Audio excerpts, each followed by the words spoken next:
Welcome to our living room. We use this room in a lot of ways. The kids do their schoolwork, we watch television here, we read together. I want to give this room a little spring refresh. I'm going to take you along with me today. This is also where most of their toys on this level are stored on that shelf. I'm growing my spring seedlings here in this room also. I'm ready to just give this room a lift from the winter hangover.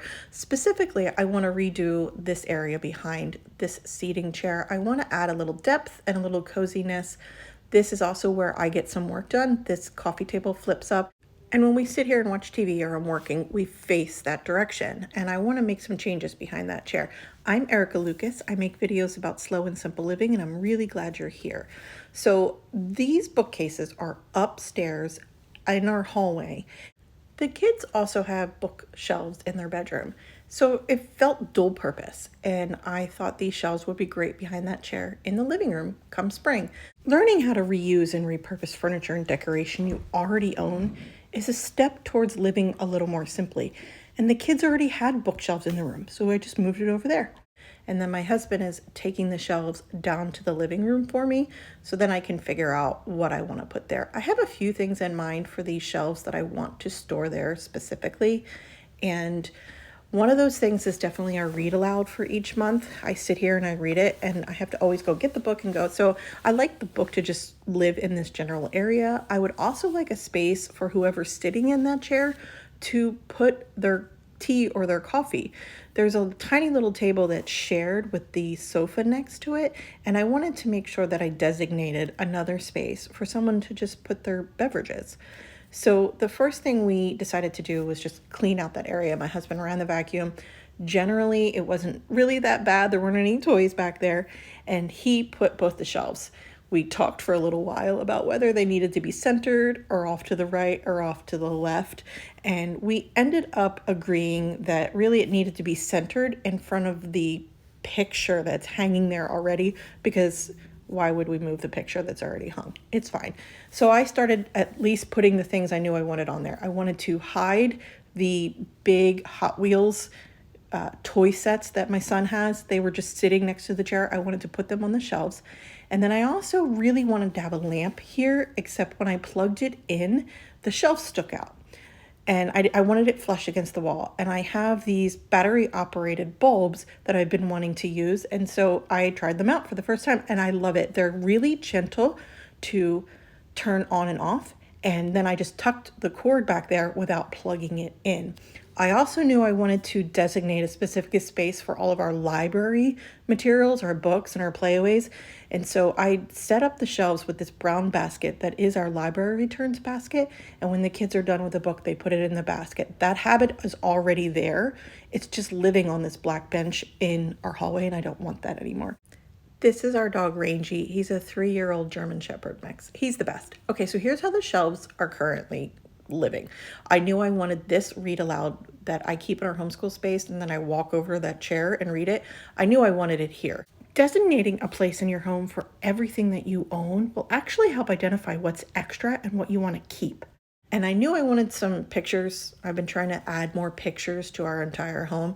And so the back of this frame is broken, and I just used a mason jar to hold it up because I really love the frame and I don't feel like having it repaired. It's not worth it to have it repaired, but I love this frame. So I just tucked a mason jar in there. These stones have sentimental value for me, and I have been keeping them on our coffee table tray. And I knew I wanted to pop them up here so that when I'm sitting here and reading a book, I can also enjoy those stones in the memory of my brother. I put a fake plant here just because we have it and I like it. So that's how it ended up. And then I pushed the chair back because I wanted to see if the coziness vibe that I was going for was happening, so that I could sit on the bigger couch facing that wall and make sure that what I really had in my head had turned out. And I really think it did. I love that it gave some character and some coziness and some depth to that corner.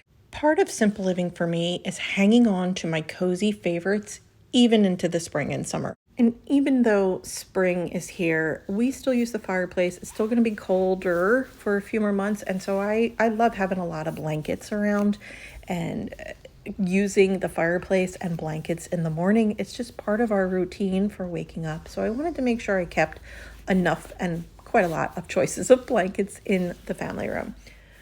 The side table that I showed you in my winter reset is exactly the same. The kids take out these big books and read them. And then that basket underneath is actually my computer basket or my office basket. That's where I keep my things that I'm currently working on. We do have this knitted blue blanket that I made for my husband on his first deployment when we were dating before we got married. And it's a heavier knitted blanket. And I knew I wanted to put it away for winter, that it's really too heavy for the spring and summertime as compared to the other blankets I chose to keep out. So I decided to remove it as an option from the living room and just stow it away with our other winter blankets and belongings upstairs in my boys' closet. This coffee table tray has done its job over the winter. I wanted to corral things here and make it look decorative on purpose, that the things that were here actually served a purpose, but also needed to look nice sitting together. I added this spider plant that was gifted to me from a friend.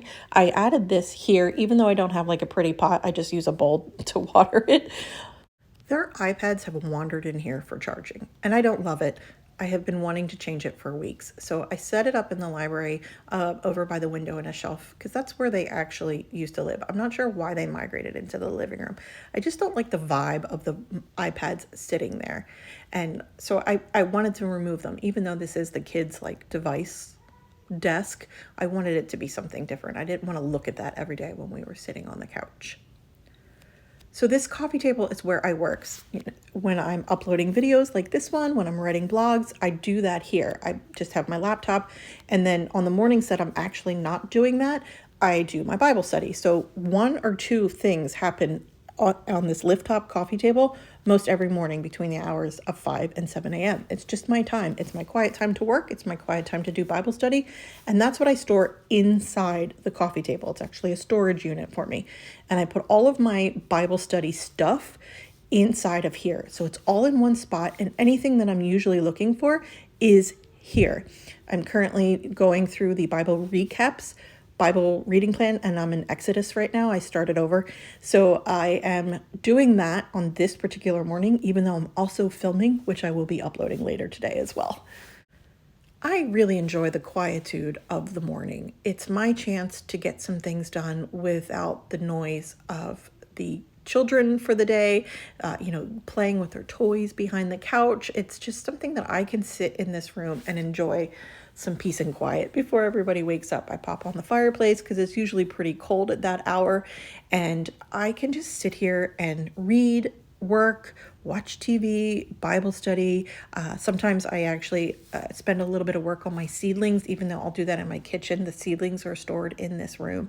So I'll take whatever needs work for that day to pot it up or whatever it needs doing at this point to get ready for spring. On the particular morning that I'm sharing with you, obviously I did some Bible study and I filmed myself in this room, and I caught up on some television because it's quiet and I can watch grown-up shows. So I was watching Alaska Daily, which is a program we watch on cable for YouTube TV. I'm also watching The Mayfair Witches, which I read the series 20 years ago, so it's kind of neat to watch the show come to life now. And usually after 7:30, my first one awake is my 6-year-old, and I snuggle him up in a blanket and we just sit together on the couch. He's not one for words early in the morning.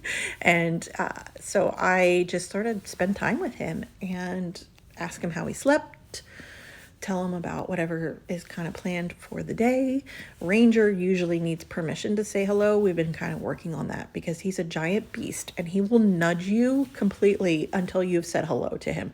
So he came over and asked permission, and I let him go say hi to Jack because he will knock kids over. He's just like Shrek. He's a humongous dog. He's 103 pounds, but he's such a love, and he doesn't mean to knock him over. He just really wants to say good morning to everybody individually. And usually the kids do this chore, feeding Ranger, but he was nudging me over and over. He really wanted his breakfast, and Jack wasn't ready to kind of get up and start his day. He wanted to just zone out in front of the television watching Sonic Boom. So I fed the dog. He's the best. He is a mixture of of German Shepherd, Lab, and Rottweiler. And we did one of those wisdom doggy DNA things for him a while ago to know what he is. Then around 7:30, 8 o'clock, my 9-year-old wakes up, and he's a snuggler. He and I will sit here for a while and just chat about the day. He'll watch whatever's on television while he waits his turn for the computer, because by now my 6-year-old has migrated over to start digital learning games on the computer. Right now he is playing a program called IXL, 3 letters, and he's doing the diagnostics for it. So my 9-year-old and I will just spend some time together. There's still one more kid to wake up. She's asleep. She's a sleeper, that one. So a lot of times the boys and I will start school while we're waiting for her. I really like how this room came out. I like the shelves back there. I feel like it kind of finishes up that corner and gives it a little character. I like the new setup on the coffee table, and then I removed that heavier blanket. So it's like a transition, getting ready for spring, kind of letting go of winter slowly. We're still doing lots of soup and snuggles and time in front of the fireplace. Thank you for watching, and here's a link to the winter reset in which we completely redid this room to look like it does now.